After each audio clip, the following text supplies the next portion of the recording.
La chaîne Faisons-nous peur a été démonétisée en novembre 2025. Même s'il peut vous arriver de voir des pubs sur les vidéos, aucun revenu publicitaire n'est généré. N'ayez pas peur de soutenir la chaîne à travers des donations ponctuelles, mensuelles ou des achats de très longues narrations sur le site Buy Me a Coffee. Votre soutien est essentiel pour l'avenir de la chaîne. Affreusement vôtre, la ruse.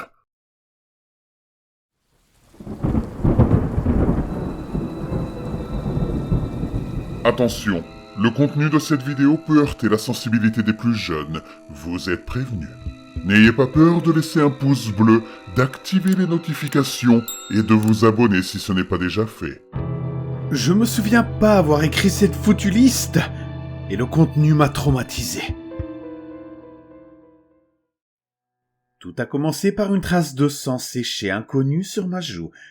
D'où venait ce sang? Pas de moi.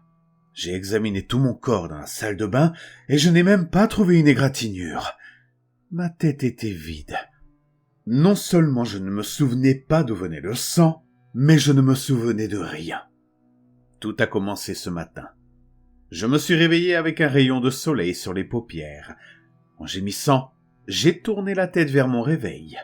11 heures. Je me suis levé instinctivement et j'ai marché quelques mètres jusqu'à la salle de bain. J'ai vu le sang dans le miroir et j'ai réalisé que je ne me souvenais de rien. Quel est le mot déjà? Amnésie. J'ai trouvé la réponse quelque part dans ma tête. Debout dans la chambre vide, fixant le lit défait, j'ai réalisé que le mot amnésie n'était pas tout à fait correct. Récurrente. Amnésie dissociative récurrente. D'une certaine manière, je savais que c'était la bonne expression. Cette pensée s'était incrustée dans mon esprit comme du sang séché sur ma peau claire. Rien d'autre ne me venait à l'esprit. Mon esprit était comme un coffre-fort, et je n'avais pas encore trouvé la bonne clé. Ma chambre était vide, les stores étaient baissés. À quelques mètres du lit se trouvait un bureau en simili-bois qui semblait neuf. Un ordinateur portable était posé dessus. L'écran était éteint, mais la lumière provenait du bouton d'allumage de l'ordinateur. Il était en mode veille. Je suis sorti de la chambre, le couloir à l'extérieur m'était si familier. Ses murs blancs et sa moquette grise me semblaient très naturels. C'était ma maison. Je suis passé devant une porte fermée. Alors que je tendais la main pour tourner la poignée, une pensée indésirable m'est venue à l'esprit. Chambre d'amis. J'ai laissé la porte fermée. D'une certaine manière, j'avais l'impression que ce que je cherchais se trouvait ailleurs. Le couloir se terminait par un escalier recouvert de moquettes. Au bas de l'escalier se trouvait une grande porte en bois avec une vitre, manifestement la porte d'entrée. Un réflexe inconnu m'a éloigné de la porte, vers une cuisine ouverte et une salle à manger. J'ai aperçu un canapé de place et un fauteuil dans une pièce adjacente à la cuisine et une porte vitrée au-delà. Le salon et le jardin. Cette cuisine m'était également familière, mais elle était dans un état de désordre particulier. La vaisselle sale remplissait non seulement l'évier, mais aussi le plan de travail environnant. Les placards étaient ouverts, et un sac de sucre et des boîtes de conserve étaient éparpillés sur le sol. Le réfrigérateur était ouvert et une odeur de lait tournait s'en dégager. Je me suis couvert le nez de la main, et je l'ai refermé. Mon regard se porta vers la table de la salle à manger. Dans cette pièce en désordre, c'était la seule chose qui était intacte. Sur la table se trouvait une feuille de papier remplie d'écritures. Ma liste. Instinctivement, je savais que le contenu de cette feuille était important pour moi. En la saisissant, je me suis rendu compte que tous les mots qui remplissaient la page m'étaient familiers. C'étaient les miens. Il n'y avait aucun doute, je pouvais dire que c'était mon écriture. J'avais écrit tout ce qui se trouvait sur cette feuille. Mais je n'avais aucun souvenir de l'avoir fait. La liste comprend 10 éléments classés par ordre numérique, de haut en bas. Toutes les lettres en haut de la liste, sur les 5 premières entrées, sont écrites dans ma plus belle écriture. Une écriture que je savais, pour une raison que j'ignore, réservée dans une vie antérieure à la rédaction de formulaires fiscaux. Ces entrées sont toutes écrites à l'encre noire avec un stylo à billes. La 6e entrée est également écrite de manière soignée, mais à l'encre bleue, probablement à un autre moment. La 7e entrée est écrite à l'encre rouge, d'une écriture longue et brouillonne, clairement la mienne, mais démontrant aussi clairement un manque de souci pour son apparence. Les 3 dernières entrées sont écrites au marqueur vert épais. Elles sont brouillonnes et décousues et occupent plus de la moitié de la page. Mes yeux ont parcouru la page. Au début, rien de tout cela n'avait de sens pour moi, comme si je lisais une langue étrangère. Évidemment, je comprenais le sens de chaque mot, mais c'était comme s'ils ne s'accordaient pas entre eux. Puis, un à un, les éléments de la liste ont commencé à faire ressurgir des souvenirs enfouis dans mon esprit. C'est seulement à ce moment-là que je me suis souvenu les avoir écrits. Numéro 1. Vous vous appelez Travis Haughey. Vous vivez au 756 Camelot Lane, dans le comté de Gilliman, avec votre femme Rebecca. Rebecca. Le brouillard commençait à se dissiper. Rebecca, ma femme! Elle avait les cheveux foncés et un teint incroyablement clair, je crois. Non, attendez. Non, ce n'était pas vrai. Elle était blonde, mais elle avait récemment commencé à se teindre les cheveux. Oui, elle aimait faire ce genre de choses. Mais depuis combien de temps étions-nous mariés? Pas très longtemps. Peut-être quelques années. Mais j'ai encore du mal à me souvenir combien de temps exactement. Je savais qui elle était et je pouvais l'imaginer dans mon esprit. Mais je n'avais aucun souvenir de nous deux ensemble. Je ne pouvais que l'imaginer seule dans une étendue noire infinie. Elle porte une robe blanche parsemée de roses rouges. Elle sourit et ses cheveux couvrent en partie son visage de manière désordonnée. Puis j'ai lu l'entrée suivante. Numéro 2. Vous avez une plaque d'acier dans la tête.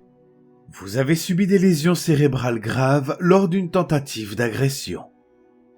J'ai trébuché en arrière comme si on m'avait poussé. Mes jambes me soutenaient à peine. Des images désagréables et des souvenirs violents me revenaient soudainement à l'esprit.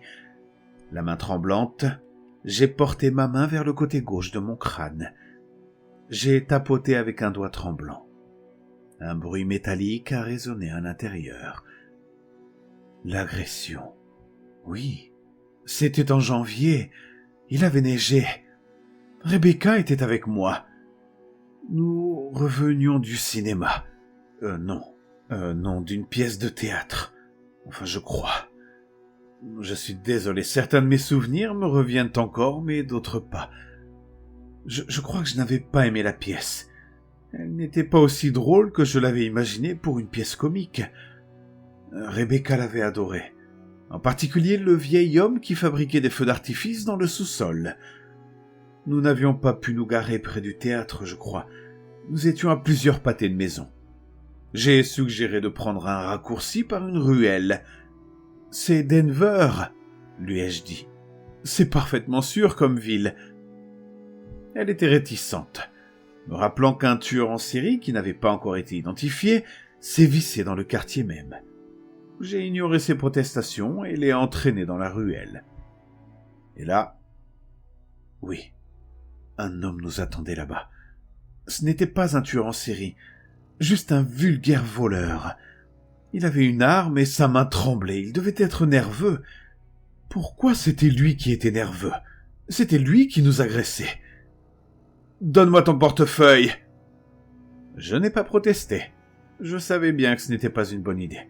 « Ton sac à main aussi, la poufiasse !» Le visage de Rebecca était pâle, mais encadré par ses cheveux alors blonds. « D'accord, mais laisse-moi d'abord prendre mes clés. »« Non, maintenant !» Rebecca a insisté. « S'il te plaît !» Elle a fouillé dans son sac à main et l'homme a levé son arme. Elle cherchait vraiment juste ses clés, m'a-t-elle confié plus tard, mais il a dû penser qu'elle cherchait son propre pistolet. Je me suis jeté devant elle, puis j'ai entendu un bruit assourdissant, et tout est devenu noir. La seule chose dont je me souviens ensuite, c'est l'hôpital. La balle m'avait fracturé une partie du crâne, mais ne m'avait pas tué.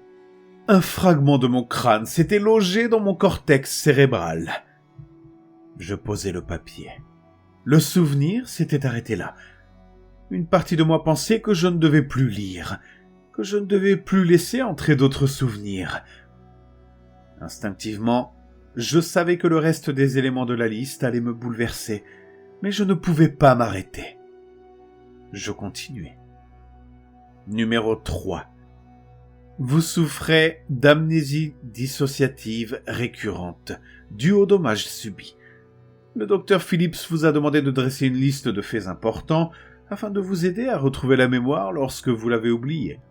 Il est essentiel que vous vous concentriez sur les éléments que vous avez consignés, car la création de faux souvenirs est un risque potentiel.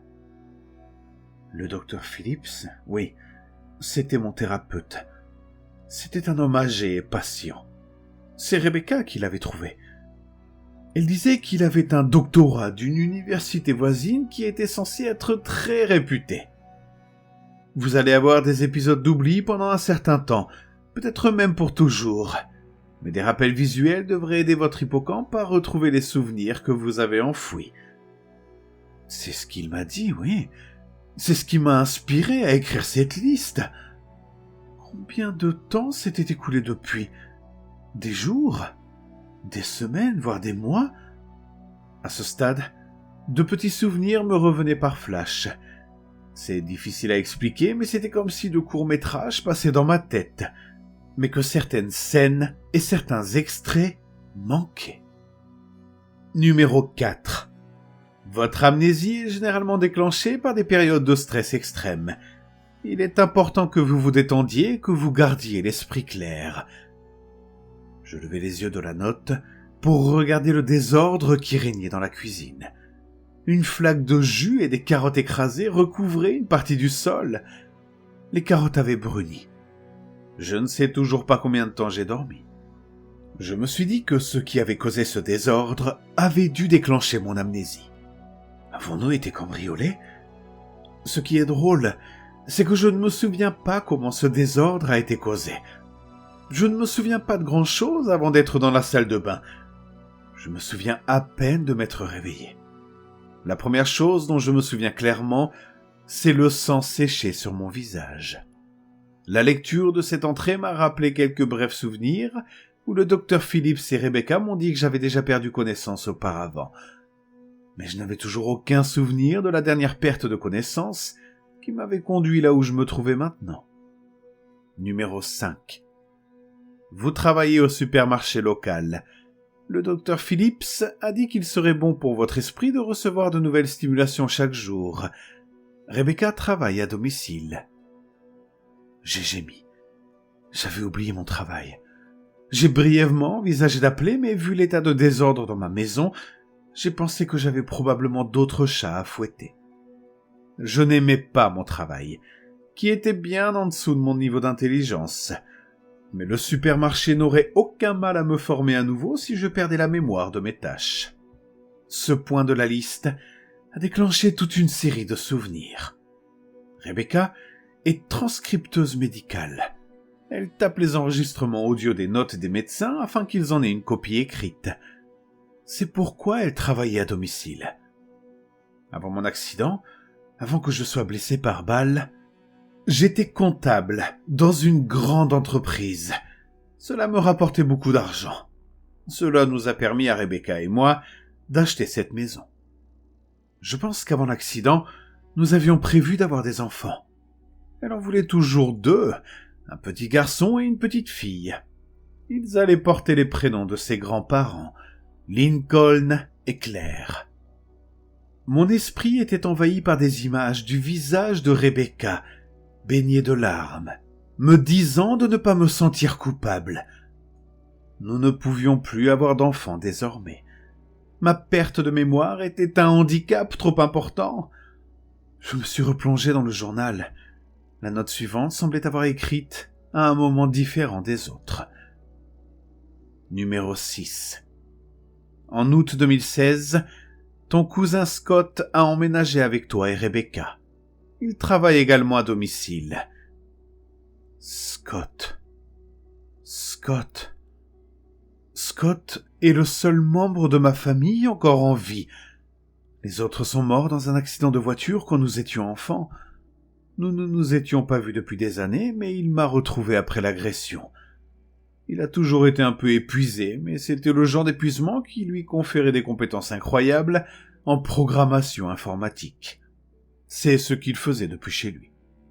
Scott a eu la gentillesse de proposer de m'aider à m'occuper des choses après mon accident, même si j'ai toujours eu l'impression qu'il profitait simplement de l'occasion pour emménager dans une maison plus agréable. Il m'a tout de même aidé dans les tâches ménagères et s'est occupé des choses stressantes que le médecin m'avait recommandé d'éviter, comme payer les factures. Rebecca trouvait agréable d'avoir quelqu'un d'autre qui apportait de l'argent à la maison, même si elle était méfiante au début car elle n'avait jamais entendu parler de lui auparavant. Scott et moi n'avons jamais été très proches, et comme je l'ai dit, nous ne nous voyions pas souvent. À ce moment-là, j'ai réalisé à quel point j'étais seul.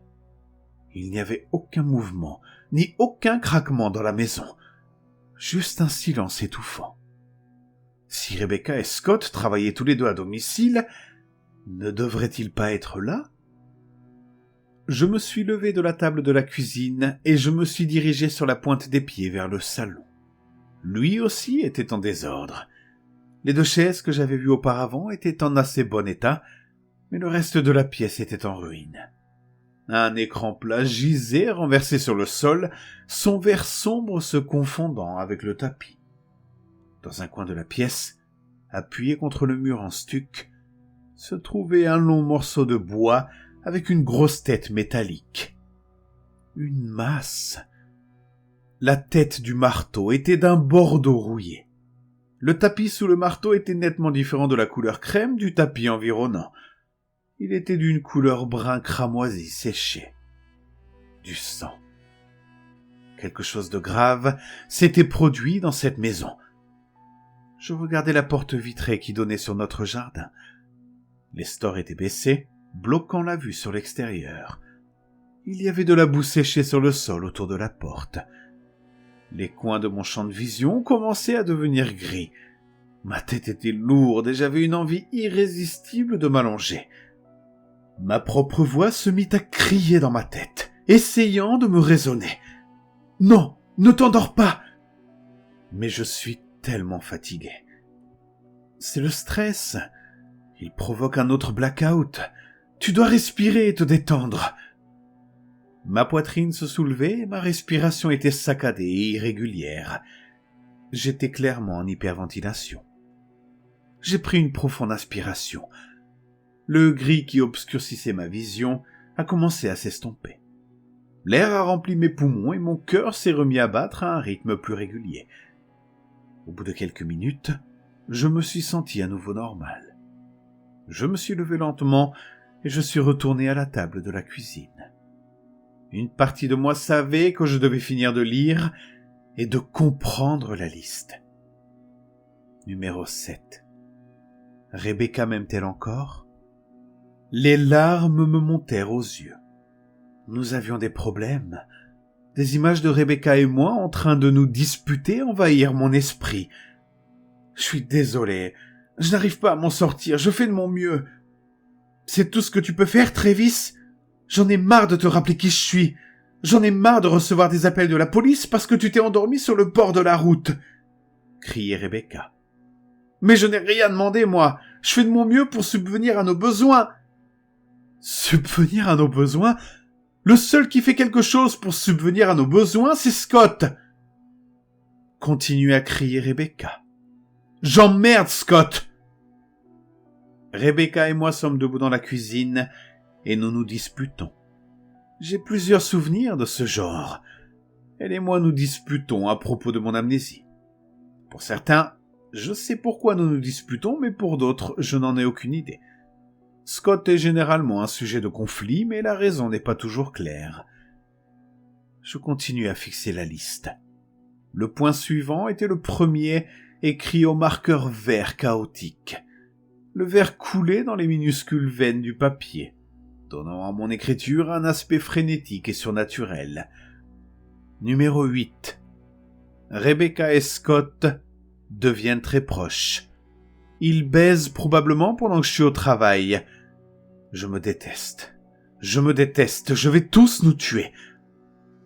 Oh mon Dieu. Paranoïa, dépression. Ces deux choses étaient devenues des éléments incontournables de mon existence récente. Rebecca était généralement très froide avec moi.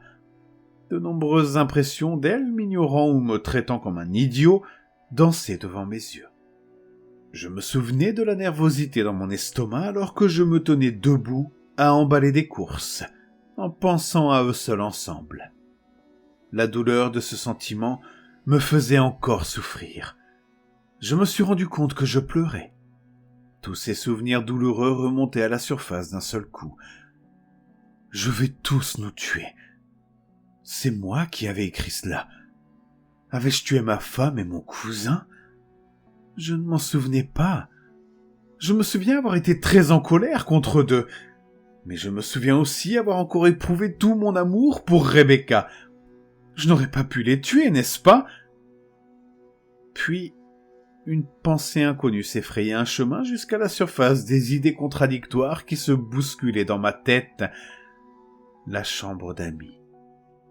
J'ai pratiquement couru dans les escaliers. Les souvenirs commençaient à me revenir. Mais je voulais voir par moi-même avant qu'ils ne le fassent. La porte de la chambre d'amis était parfaitement fermée, avec les murs blancs à côté et le sol impeccablement propre en dessous. C'était un visage blanc. Quand j'ai ouvert la porte, ma vision s'est remplie de rouge.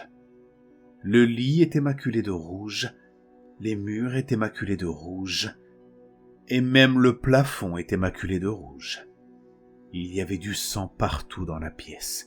C'était du sang séché. Je ne sentais qu'une odeur écœurante de fer. J'ai senti une pression monter dans ma poitrine. Et je me souvenais du bruit d'un marteau frappant quelque chose de mou et d'humide. Je me souvenais d'un cri, le cri d'une femme, Rebecca.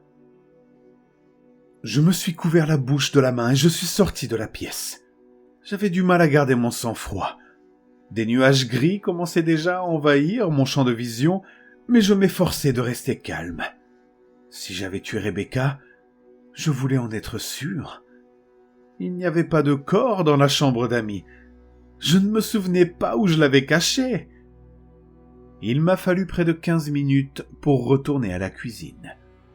Je devais m'arrêter toutes les quelques foulées pour me calmer. Les moindres détails de la mort de Rebecca ne cessaient de défiler dans ma tête. J'ai fini par y arriver. J'ai pris ma liste, déterminé à la terminer. Numéro 9. Rebecca est dans le jardin. La terre autour de la porte arrière, elle était enterrée dans notre jardin. Rebecca aimait tellement le jardin. Avant mon accident, nous passions des heures chaque week-end à planter et à arroser. C'était tellement paisible là-bas. Elle adorait planifier ce que nous allions cultiver chaque année. Tomates, fraises, rhubarbe. Il était tout à fait logique de l'enterrer dans un endroit qu'elle aimait vraiment. Je peux la voir dans mon esprit. Elle porte une robe blanche parsemée de roses rouges. Les muscles autour de sa bouche se sont détendus et ont pris une expression macabre. Ses cheveux sont couverts de terre. Des pelletées de terre recouvrent son corps une à une. Je pourrais sortir et chercher le corps, mais cela ne servirait à rien. Je suis certain qu'elle est là. À ce stade, il m'avait fallu près de 2 heures pour comprendre toute cette liste. Elle tenait à peine sur une page, mais la lire m'avait donné l'impression d'avoir lu un livre entier. Il ne restait plus qu'un seul élément. J'étais convaincu d'avoir assassiné Rebecca, et peut-être Scott aussi. Je savais que je devais appeler la police et avouer. Mais d'abord, je devais terminer la liste. Numéro 10. Ce n'est pas ce que vous croyez. Vérifiez l'ordinateur. Ce point sur la liste n'avait aucun sens pour moi. Je me souvenais de l'ordinateur dans ma chambre, mais rien d'autre. Pourtant, Je devais savoir ce que cela signifiait. Le simple acte de remonter à l'étage était difficile. Passer devant la porte ouverte de la chambre d'amis m'a presque fait basculer, mais j'ai survécu. Je me tenais dans ma chambre, là où j'avais réalisé pour la première fois que quelque chose n'allait pas. Là où j'avais trouvé pour la première fois le sang sur mon visage qui m'avait fait basculer. L'ordinateur était toujours allumé. En mode veille, oui, comme je l'avais pensé au départ. Il n'y avait pas de mot de passe. Lorsque j'ai cliqué sur le bouton d'alimentation, l'ordinateur s'est mis en marche. Le bureau était vide, à l'exception d'une seule icône, Google Chrome. J'ai cliqué dessus.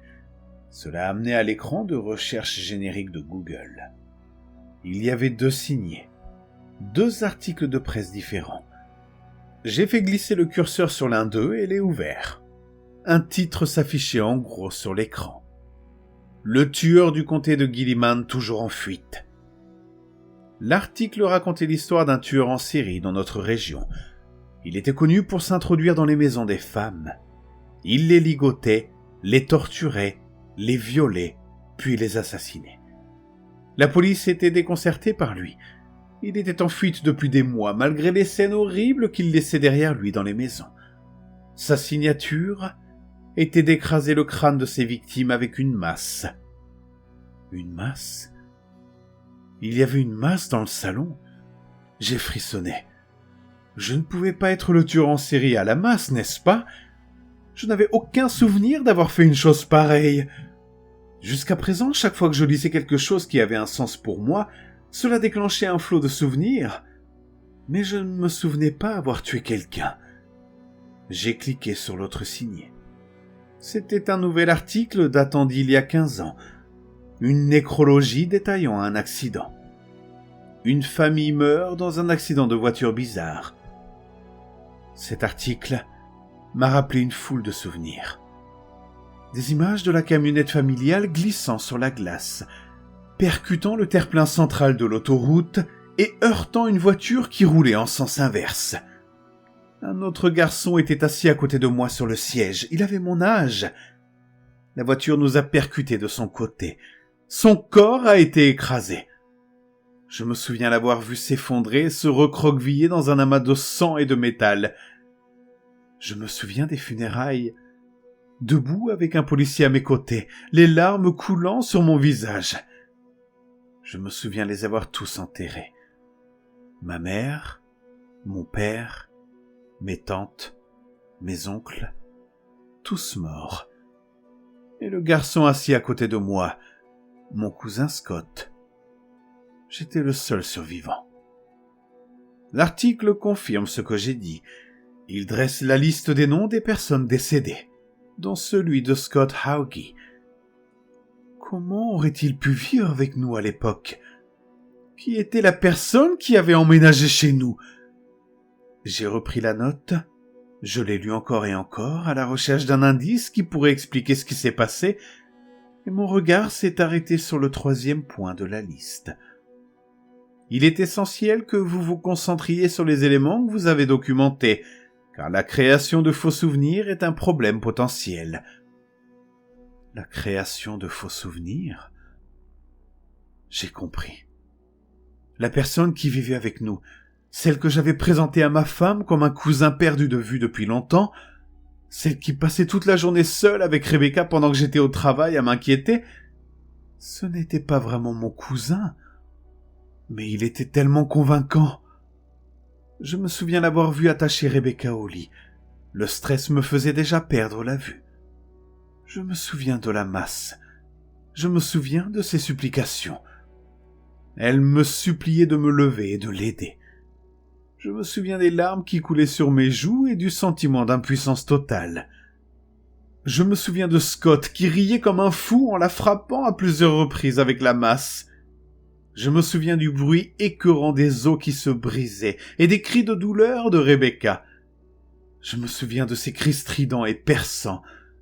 Puis tout est devenu noir. Je crois avoir compris ce qui s'est passé. Ce tueur en série m'a convaincu qu'il était mon cousin perdu de vue depuis longtemps. Je me souviens soudainement de notre première rencontre. Il est venu à l'hôpital juste après l'accident. Il n'y avait personne d'autre à ce moment-là. Il avait apporté des fleurs, des tulipes rouges. Nous avons parlé de ma blessure et de ma famille. Il est revenu chaque semaine jusqu'à ce que je finisse par croire qu'il s'agissait du même Scott que j'avais connu quand nous étions enfants. J'avais convaincu Rebecca de la même chose. Je n'avais aucun souvenir récent de lui, mais j'avais mis cela sur le compte de ma blessure. Elle était trop stressée pour vraiment remettre cela en question. Il a assassiné Rebecca. Je me demande combien de fois je me suis réveillé et j'ai pris conscience de cela, avant de m'évanouir sous le coup du stress. À en juger par le désordre qui règne dans ma maison et le sang séché dans la chambre d'amis, ce n'est pas la première fois. Je sais que je devrais appeler la police, mais ma tête est si lourde. Tout est flou. Mon lit a l'air très, très moelleux et je suis tellement fatigué. Je pense que je vais me rendormir et les appeler à mon réveil plus tard. Je m'en souviendrai, oui, je dois m'en souvenir. Je m'en souviendrai.